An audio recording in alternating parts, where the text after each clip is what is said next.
It seems like a lot of people can't imagine not owning a dog. It's as if being dog free is not even an option. They can't imagine life without a dog. They just have to have a dog. There are people who seem happy with their dogs, but even when the dog causes people stress and drives them crazy, they won't even consider getting rid of it. The dog is a pain in the ass. It misbehaves despite their efforts to train it.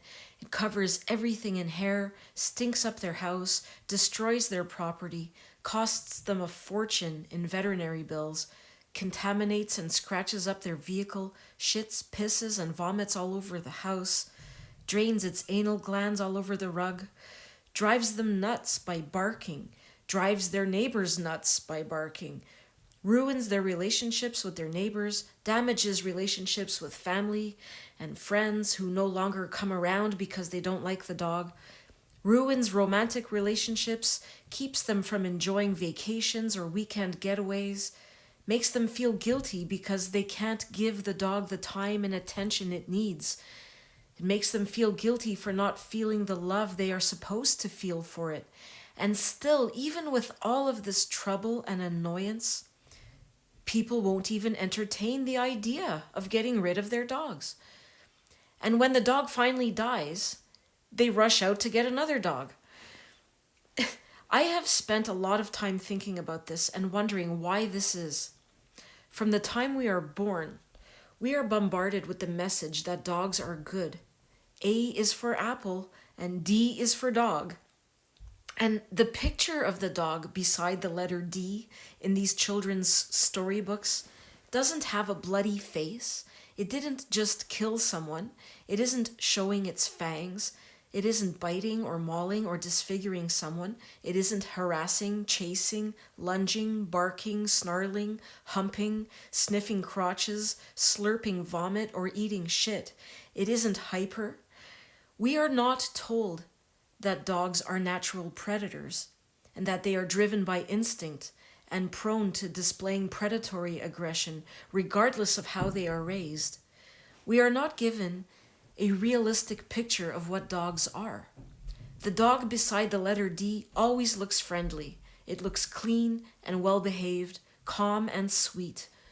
We're told they are man's best friend, and this idea is so deeply ingrained in our culture, and the message is so constantly rammed down our throats. From the time we are born, in children's books, cartoons, TV shows, movies, toys, commercials, magazines, everywhere you look, dogs are portrayed as loyal, faithful, pure, innocent, amazing, godlike creatures that live in the moment and love unconditionally, and that we should be more like them. You cannot escape this message. And if you are strong enough to not be influenced by this constant barrage of pro-dog propaganda, if you manage somehow to resist their efforts to brainwash you, you'd better keep your mouth shut, because if you admit you aren't crazy about dogs, society looks at you as if you have no heart and no soul. If you say you hate dogs, you may as well say you're a rapist. You face social rejection. People are afraid of social rejection, so they tend to go along with what the majority is doing. So if they truly don't like dogs, they tend to keep their feelings to themselves. But I think most people don't give it much thought and just go with the flow, often unaware of their own genuine feelings. And they get a dog because it's what everyone else is doing. It's what's expected of them. Their parents had a dog. Their friends all have dogs. It's tradition. It's a huge part of our culture. It's just the way we do things. It's the way it's always been done. And most people simply don't question tradition. We're taught that a family isn't complete without a dog, and we just accept it without any thought. It's part of the picture of a happy family. You see these pictures in advertising, commercials, movies, everywhere. A family isn't complete without a dog. And most people just accept it without any thought. They don't question what they're told. And now, the big thing is rescuing dogs. As though You're performing some self-sacrificing virtuous act by going to the animal shelter and paying money so you can bring home a creature you can exercise complete control over for the rest of its life. If you're a good person, you will rescue a dog. Commercials tell us this while playing sad music and pulling on our heartstrings, showing us pictures of dogs that are suffering. Really, all they want is our money. But the message is, what kind of monster doesn't want to save one of these poor creatures? Everyone wants to feel like they are a good person. So they do what the commercials are telling them to do. They get a dog. It truly amazes me how most people lack the ability to think for themselves. They rely on others to think for them. They don't question things. They don't think too much about stuff. They just go ahead and do things because it's what their neighbors and colleagues are doing and they want to fit in. I think most people become dog owners because they feel they are expected to do so. We are told so many lies, as I have talked about in previous videos. Lies about the health benefits of having a dog, for example. We're told dogs love us unconditionally, when actually they lack the ability to experience love. We're told dogs are innocent, pure, loving creatures, when dogs raised in loving homes are disfiguring people, mostly children, in unprovoked attacks every day, and regularly killing people, mostly children, again, because of inborn predatory aggression, which you cannot train or love out of a dog. And still, in spite of this, we are told that dogs and children make a great pairing and go hand in hand, and that getting your child a dog is the best thing you can do for them. When dogs are natural predators and children are their preferred targets, we're just bombarded with lies, and people eat it up. How do we get people to see this craziness, to see how this is all upside down? And why is it that so few people can see? Despite all the evidence, people ignore the facts and they continue to believe myths and lies. They continue to purchase dogs and endanger their children, endanger themselves, endanger the entire society. Pollute the environment and spread disease with their dogs' untreated waste. Destroy their neighbors' health by letting their dogs bark, and so forth. And they can't imagine getting rid of their dogs. They are truly addicted to their dogs. Now let's look at the reasons we are given as to why we should own dogs. The reasons society gives us. The reasons you read about in articles. You see these articles all over the place. 12 reasons why your family should get a dog, or 9 science-backed reasons to own a dog. And the reasons given are always very similar. One of the most common reasons is that dogs apparently provide companionship or emotional support. People get dogs for emotional support without realizing that humans make the best emotional support animals by far. You can pour your heart out to a dog, but they will never, ever understand what you are saying, and as such will never be able to offer you true support. They are unable to empathize because, as I've explained in previous videos, they are sociopaths. They are sociopaths because they lack the ability to experience the emotions of guilt or remorse. As a result, they are incapable of experiencing love. They don't have empathy. They don't love you. How can a creature that is incapable of love genuinely support you? They only view you as a food dispenser, and they are only interested in food. They are not interested in your fears, your worries, your sadness, your trials and tribulations. They aren't interested in your well-being, your health. They don't care about your hopes or dreams or anything because they lack the brain capacity to care or to even understand these things. They don't care at all about anything besides food. Well, maybe that's not true. They also care about sex, and they care about attacking other animals and people. But their aggression boils down to food.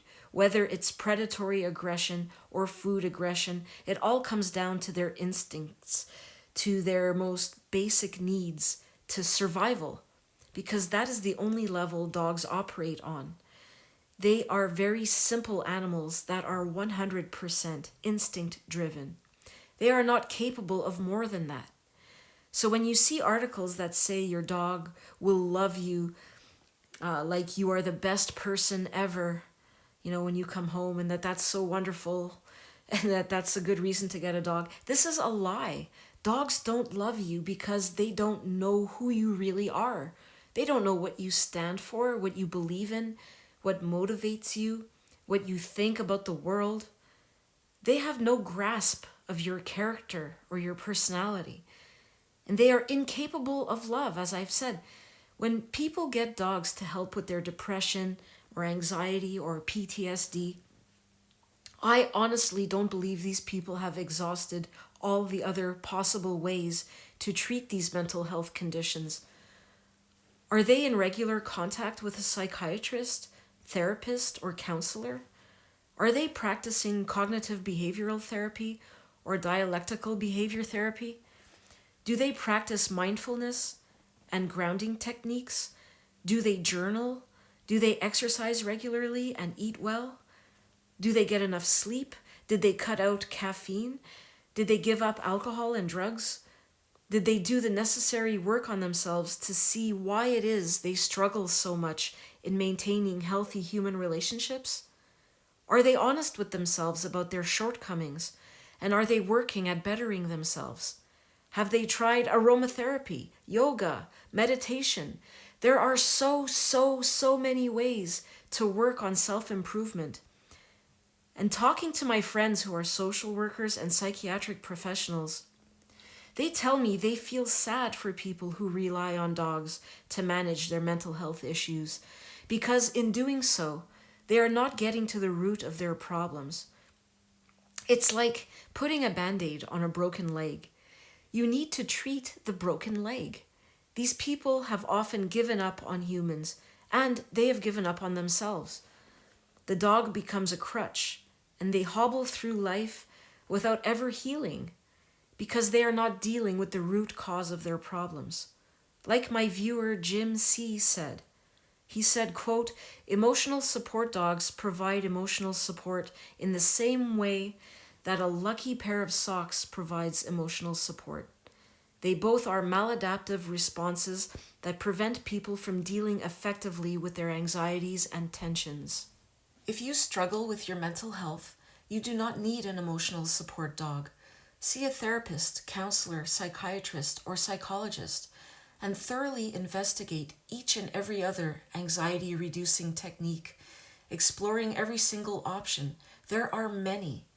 Address the root of your mental health issues instead of relying on a crutch that doesn't heal you. It will never heal you. Never. Turn to humans for emotional support. Like I said, humans make the best emotional support animals. Yes, there are a lot of shitty people out there who will let you down. But when you work on yourself and you learn how to love yourself, you will no longer attract unhealthy people into your life. The healthier you get, the healthier the people around you will be. There are really, really good people out there, but you need to get your shit together and get healthy before you can maintain healthy relationships with healthy people. You need to do the necessary work on yourself. It requires effort, but it is so worth it. A dog will never, ever come close to offering you what is possible in a healthy human relationship. They say dogs are great for socializing because they help you meet other people, and as such are good for your social life. Well, what sort of discussions are dog owners having with these people who stop to fawn over their dogs? They're talking about their dogs. These interactions are shallow and lack meaning. You can share deeper, more rewarding conversations when you socialize and meet people who share your actual interests and hobbies, your beliefs, your values. You can meet these people in many different places, at sports clubs, art classes, self-help groups, meditation centers, spiritual retreats, volunteer organizations. The list goes on and on. What are you interested in? Dance, poetry, RC cars, badminton, archery? Get out there. Join a class. Meet people you have something in common with. Talk to them. Talk to them about something besides dogs. Talk about yourself. Ask them to talk about themselves. Get to know them. Allow them to get to know you. Make genuine connections with other humans. If this is hard for you, find a counselor who can help you work through your anxieties and fears. Believe me, it's worth it. They tell us we should get a dog because dogs are great for getting us out of the house. They are good for our health because they help us exercise by forcing us to take them out for walks. Well, you don't need a dog to go out for walks. You don't need a dog to get out of the house or exercise. You can do this with a friend or on your own. Go biking, snowshoeing, ice skating, surfing, swimming, whatever. Get out there. You don't need a dog to do any of these things. There are other ways to motivate yourself. Set weight loss or fitness goals. Invite your partner, spouse, brother, sister, parents, friends, or kids to go with you. Motivate each other.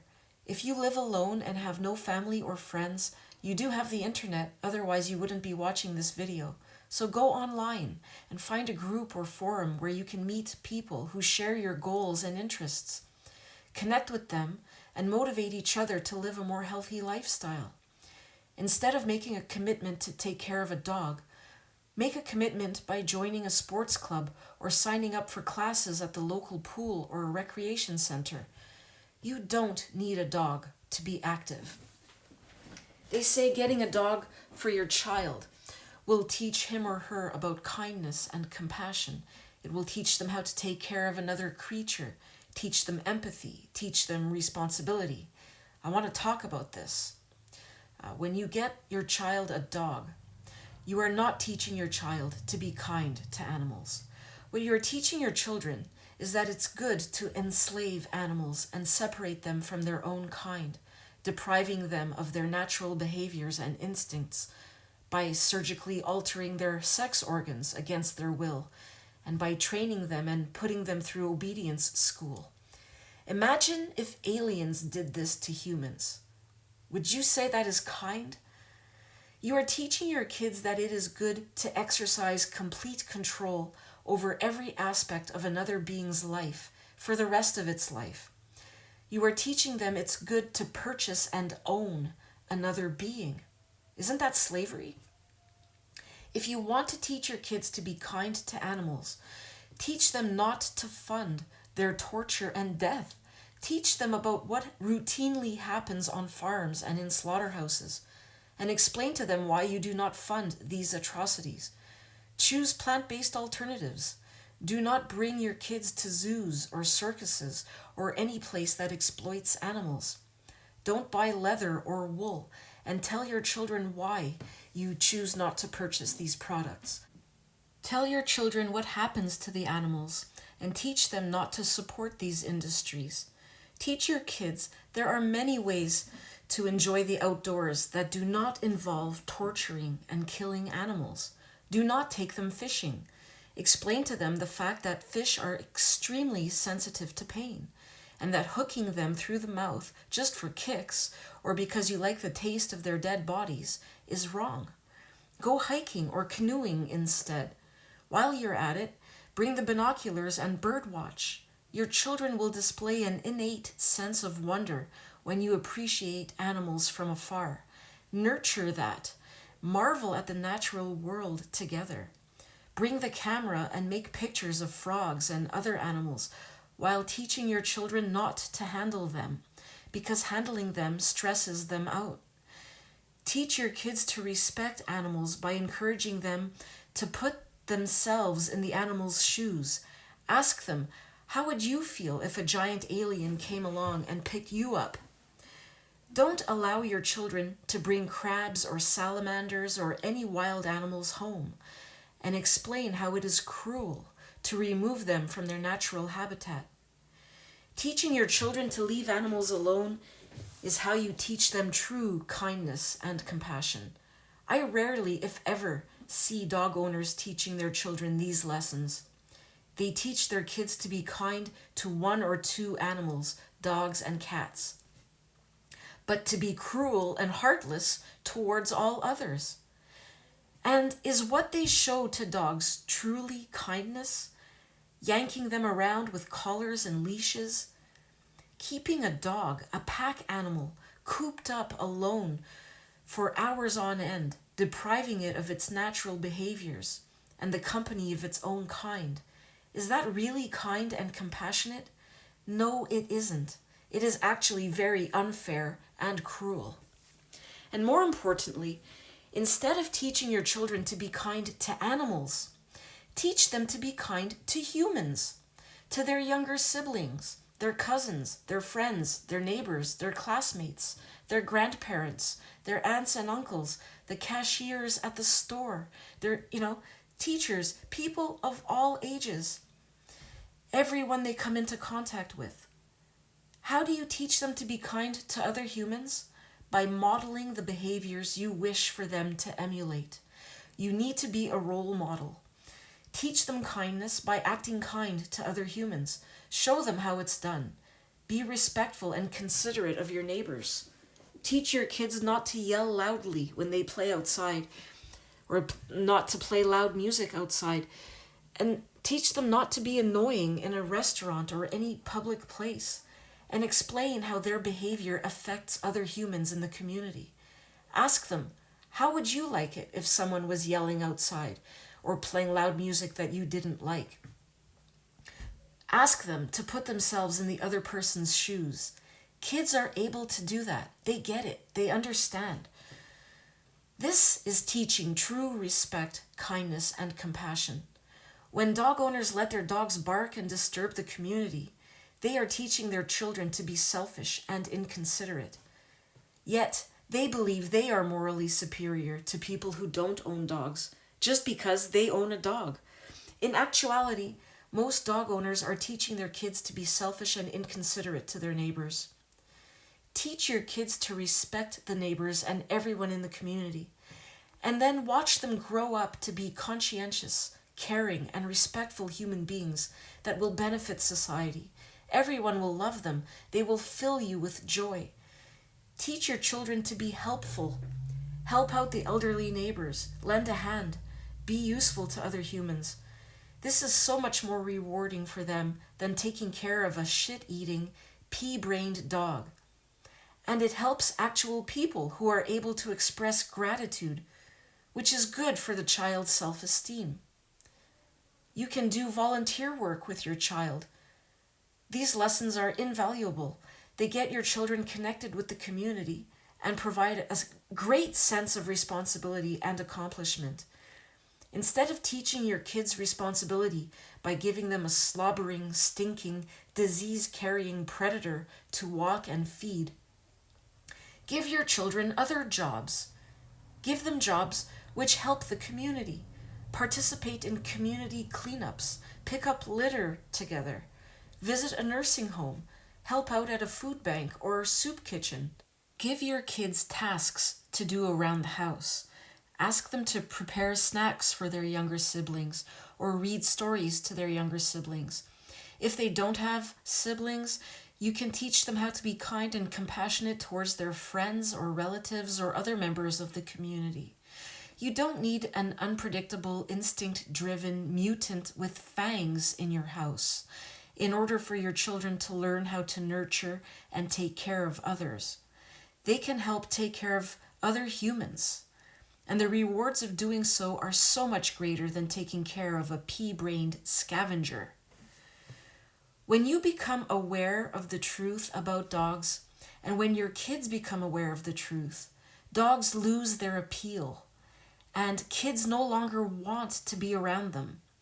When you see dogs for what they truly are, unpredictable scavengers with predatory aggression and never-ending appetites that don't smile and don't love you, when you realize dogs are incapable of love and that the behaviors people interpret as love and affection, such as licking, tail wagging, excitedly jumping and following you around, all of these behaviors are nothing more than food-seeking behaviors.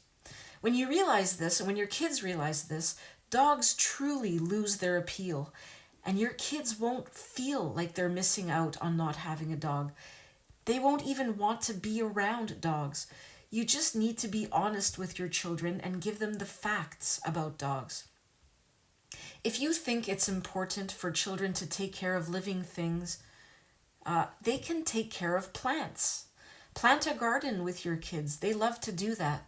They can learn responsibility in so many different ways, such as keeping plants alive, growing vegetables, keeping their rooms tidy, helping with chores around the house, helping to prepare meals.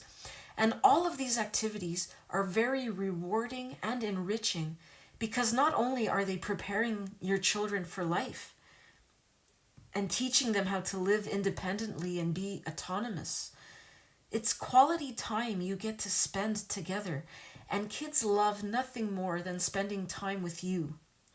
Instead of getting them a dog to spend time and cuddle with, you give them a much greater gift when you cuddle them, when you are affectionate with them, and when you are spending time with them. It means so much more to your children than spending time with a stinking, barking, lunging, vomit-slurping flea bag.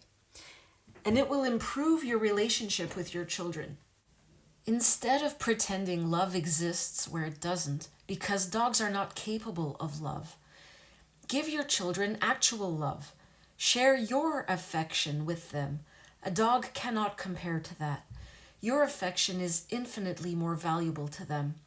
They don't need a dog. They need you. Not getting your kids a shit-eating, worm-infested, ticking time bomb to play Russian roulette with is a true act of love. Keeping these dirty, potentially dangerous, man-made abominations away from children and out of your house makes you a responsible, caring parent. Because all dogs are unpredictable, no matter how they were raised. And because they are all natural predators that can snap and attack unprovoked at any time, getting a dog for your kids is child endangerment and should be criminal, and it will be criminal in the future. As more and more people are waking up to the facts about dogs, all dogs are natural predators, and they have no place in human society, especially around our children, because children are their preferred targets. People can't imagine life without a dog. They think they will be deprived, but it's actually the opposite. Life without a dog is so much better in so many ways. You can enjoy a good night's sleep. I've often heard dog owners complain about how their dogs wake them up at night. You don't have to worry about that when you are dog-free. In the morning, you don't have to worry about letting the dog out, going for walks in the rain or when it's freezing outside, when you don't feel like it or when you're sick. There's less stress. You don't have to rush home at lunch to let the dog out. You don't have to worry or pay anyone to take care of your dog when you can't be with it. You can be spontaneous and go away for the weekend or go on vacation without having to worry about making arrangements for the dog. You can go out after work with your colleagues and not have to worry about rushing home to let the dog out. Dog owners are slaves to their dogs because everything revolves around their dog. And unlike children, dogs never grow up to be autonomous. When you don't have a dog, you are truly free. And this freedom is fantastic. When you are dog-free, your house smells so much better. It's unbelievable how much dogs stink. You get used to the smell as a dog owner. But after we got rid of our dog, our vacuum cleaner smelled like dog for over a year each time we would turn it on. And it was nauseating. It's nauseating when you're not used to the smell. And our dog was bathed regularly and visited the groomer on a regular basis. She still had that dog smell, which you cannot wash out of a dog. All dogs have it. It's always present, even immediately after you bathe them. I would turn on the vacuum and smell it even a year after we got rid of the dog. And we finally got rid of that vacuum cleaner. Now our house smells wonderful. It smells fresh and clean because it is clean. No more traces of shit and piss everywhere. No more snot smeared on the windows and everywhere else. No more nasal mucus and slobber dripping and splashing everywhere. No more dirty anuses being planted down everywhere. Because everyone in the house wears underwear now, as it should be. No more dog hair in the food. You know, when you have a dog hair is an extra ingredient in everything you bake or cook. No more dog hair on our clothes or furniture. No more worrying about the dog being around the kids. No more having to supervise constantly or stress about that. The kids are free to go wherever they want in the house. I don't have to worry about them being bitten or attacked by the dog for making a sudden movement or startling the dog with a sudden noise. It's just so liberating. My vehicle is clean, smells great, no hairs, don't have to worry about food being snatched off the counter. I can leave food on the counter and walk away without a worry. No one is going to eat off my plate when I turn my back or steal food from my kids. When you are dog-free, you have more money in your pocket. You don't have to spend exorbitant amounts of money on pet food, pet accessories, obedience classes, veterinary bills, toys, grooming, and so forth. So you have a lot more money to spend on yourself and your loved ones, which is great. Or you can donate that money to worthwhile charities that you believe in, which can give you a feeling of meaning and purpose. And that's another reason they like to give, that they say owning a dog gives your life meaning and purpose. Well, there are so many other ways to find meaning in life or to feel that you have a purpose. You can help other humans, help your community. Like I said, there are so many ways to do this. Volunteer work, helping your neighbors, helping colleagues and friends, just extending yourself to others with love and service. Create artwork if you're an artist. Approach local cafes and galleries. Get your artwork out there. Make your town a more beautiful place by contributing your talents and delighting others with your creations. Perform at an open mic or a stand-up comedy show. Make people laugh, entertain them. Move them with your music if you are a musician. Identify what your talents are and let them shine for the world to see. It could be anything. What can you contribute? What are you good at? What knowledge and skills do you have to share? Get out there. Be a mentor. Host a workshop with the help of a local community center.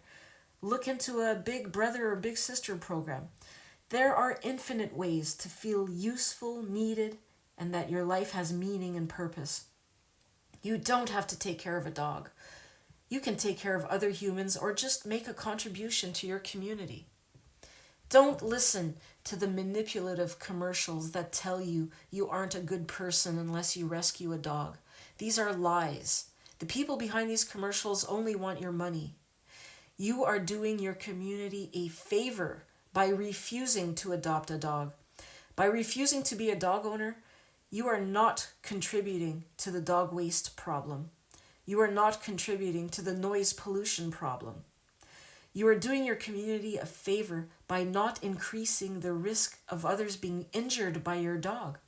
You aren't terrorizing your community. You aren't increasing the risk of others acquiring a bacterial or parasitic disease from your dog. You are being conscientious and showing concern for the environment by not polluting our water with your dog's untreated waste, and not contributing to the plastic problem by putting your dog's feces into plastic bags.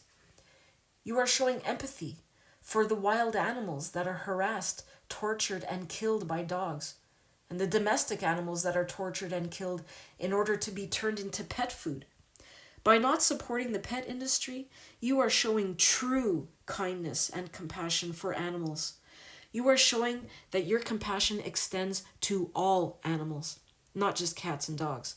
And you're showing that you are a lover of all animals, not just a pet lover. And that is what makes you a truly good, kind, and caring person. Leaving animals alone, rejecting animal exploitation, and washing your hands of the pet industry. is showing integrity and true compassion and respect for all animals. When you realize this, you feel great about yourself. You have a clean conscience. When you're dog-free, you don't have to pick up dog shit. It's so liberating to not have to bend down and scoop up hot, stinking shit. You don't have to spend hours vacuuming and lint rolling pet hair, deodorizing your carpet, or cleaning up dog piss and shit and vomit. There are so many disgusting chores that come with having a dog, and you don't have to do any.